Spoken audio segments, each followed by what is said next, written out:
When I was like 20 years ago, I started getting into, I work a lot.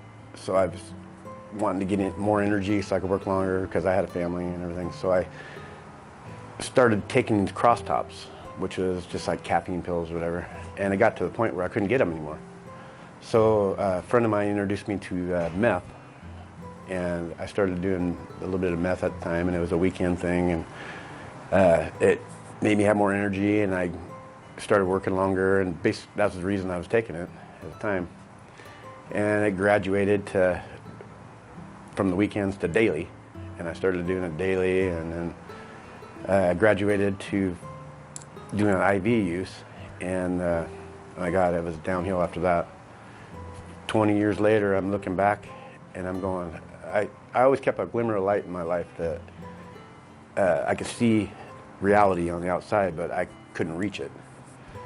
So one day I'm sitting there watching TV, and a Sovereign commercial came across, and I go, it put a seed in my head, and I sat there thinking, and I'm going, God, I gotta get clean. I want to get clean. I know how to get clean. I just couldn't stay clean. I didn't have the tools, didn't know anything about staying clean. All I know is how to use drugs and, live that life. So I've seen 2 or 3 more commercials on TV, and every single time I pick up my phone and I go, it's scary. I mean, it's scarier getting clean than it is actually using the drug. And the commercial came across one more time, and I go, okay, that's it. I called it, and I got on the phone, and I talked to the lady for an hour, a little over an hour. And the night that I was 3 hours before I was supposed to get on the plane, I was down at a gas station in my own town, and cops pull in, and they arrested me 2 hours before I was supposed to get on the plane. And I'm talking to the cop because I had an LFO warrant for not paying my fines. And I'm telling the cop, I said, I'm going to treatment in 2 hours. I said, I got to get on my plane in 2 hours. I said, come on, man. I said, all it is not paying my fine. And the fines is not paying my fines is because I was using my money for drugs and everything else, so I never paid my fines. And the cop goes, well, I'll get back to you. And he goes back to the car, and pretty quick, there's 2 more cops rolling into the parking lot, and I'm going, oh, God. And they arrested me. I spent 30 days in jail. And I get out of jail, and the first thing I did is got on the phone with Sovereign. I said, hey, I just got out of jail. I said, please take me. I said, I've been in jail for 30 days and blah, blah. In jail, I was 30 days clean, but right when I got out of jail, I went and used.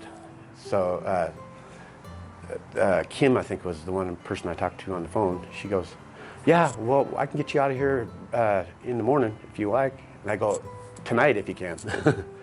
And she goes, well, I'll try, but in the morning, we'll put morning for your goal or whatever.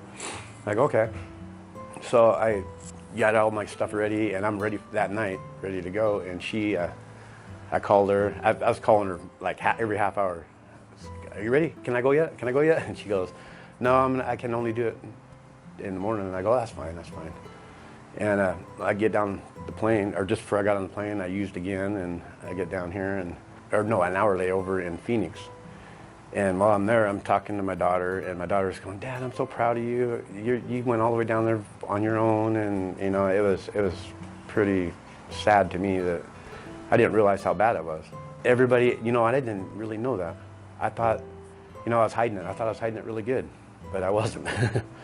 For 20 years, my daughters have just been putting up with me. And I thought that I was doing such a good job. I was going to work every day, Granted, I lost everything I owned. I was down to walking to work and living in an abandoned house. And that was my choice. I had a place to go, but I chose to live in an abandoned house. And my daughters knew that and everything else, but they still, I only lived 3 blocks away from my kids, and I'd never seen them the whole time I was there. And my daughter, since I've been here, she goes, Dad, you've talked to me every day. You live 3 blocks away from me. You didn't talk to me for months on end. I'm going, really? I didn't realize that. My head was so clouded with drugs. I just did not realize that.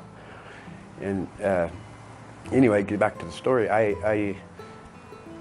She texted me when I'm at the airport saying, Dad, I'm just proud of you. And I go, thank you, that means a lot to me. I get to here, and I'm scared to death, you know, not knowing what was going to happen, and just becoming clean, and knowing that I'm going to lose all my friends, and, you know, everybody I know, I'm basically got to start over. It's not true. I mean, I got my family back, and that's the main thing, you know. I lost all my friends, but they weren't friends anyway. They were just associates that I get drugs from. So I get here and started my classes, and, you know, I never had the Lord in my life either. You know, I believed, but I didn't believe. And I'm sitting on my bed one night. I think I was here for like 3 days. And, you know, I go, this ain't going to work for me. This sovereign thing just not going to work. I go, I'm going to classes and everything, but it ain't sinking in. I just ain't learning anything. And I sat on my bed and I prayed to God. I said, God, I said, I don't do this very often. I don't even know how to do this. I said, I can't run my life.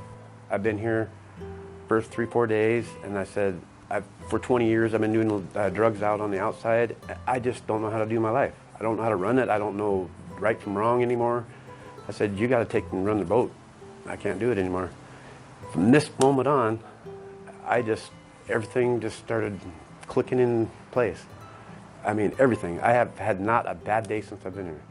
Everything is just perfect. And I've been happy, and I'm learning. I learned so much in these classes. I learned going to AA classes is a plus. You have to do it. And before I came down here, my girlfriend that I was seeing at the time, she was trying to get me to go to AA for months. And I'm going, heck with that, no way.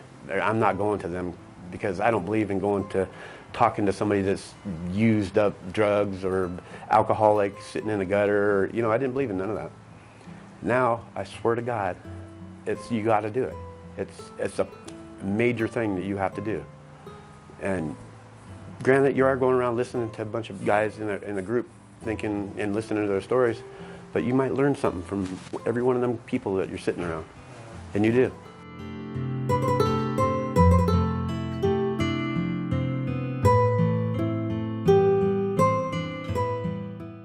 It's awesome to start off. I think that you guys, when you put that together, that was the best thing that you did, because putting guys together on their own age group, everybody can relate to something. You know, if you put somebody in with a younger crowd, my age, you know, that's just going to persuade either me. It won't persuade them. It'll persuade me to go their way again, which is not, you know, something I wanted to do. But you learn from the guys in there. I mean, that's another tool that you have. You learn from everybody in there, from their experiences, and you figure out, and since I've been here, you figure out that drugs, alcohol, no matter what drug you're doing, whatever alcohol, it's all a drug. And I didn't know that. I didn't realize that until I got here. Even smoking cigarettes, I quit smoking cigarettes since I've been here. I've been here 50 days, by the way. And it's the best 50 days I ever had in my life. And the guys we started our own group at Prime. It's the AA Tuscany Morning Meditation Group is what we call it. Every morning at 7 o'clock we meet by the Buddha by the pool, and we have a morning meditation, and it's just like an AA group. We sit around and we tell what happened the day before or whatever. I mean, and we try to welcome the new guys that come in there. We grab them right when they come in and we say, hey, we're having a morning meditation meeting, come and join us. I mean, it's uplifting and it makes your day so much better. Join in.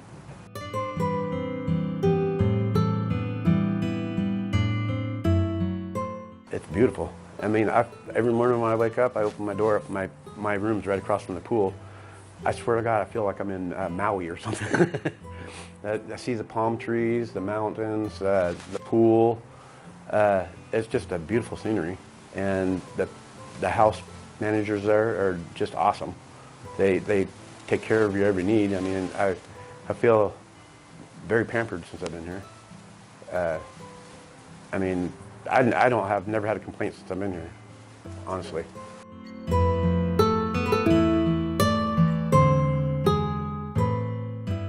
Judy is my favorite AOD counselor. She is, not saying that any of the other ones are bad, I'm just saying that Judy and Bill's helped me out a lot. But Judy, I seem to learn more from her. She brings in her worksheets or whatever, and she goes through them thoroughly. And you know, I learned a lot from her since I've been here. I'm very happy with it.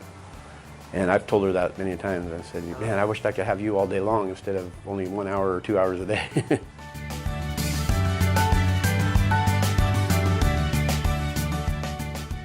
This is my first treatment center. And when you come into, I don't know about any other treatment center, but Sovereign, just do what you came here for. Don't pay attention to anybody, all the stuff that they say. Do what you came here for. Pay attention and just focus on what you came here for. Because I've heard that every treatment center you go to, there's always people that have talked about whatever, you know. It ain't Sovereign, it's the people. They're coming down from whatever, alcohol, drugs, or whatever. Just don't pay attention to them. Just do your focus. Keep focused. That's all I got to say. I mean, Sovereign is a wonderful place, and it done for me what it was supposed to do. And I'm very happy with it, and I recommend it. I'm bringing my daughter down here.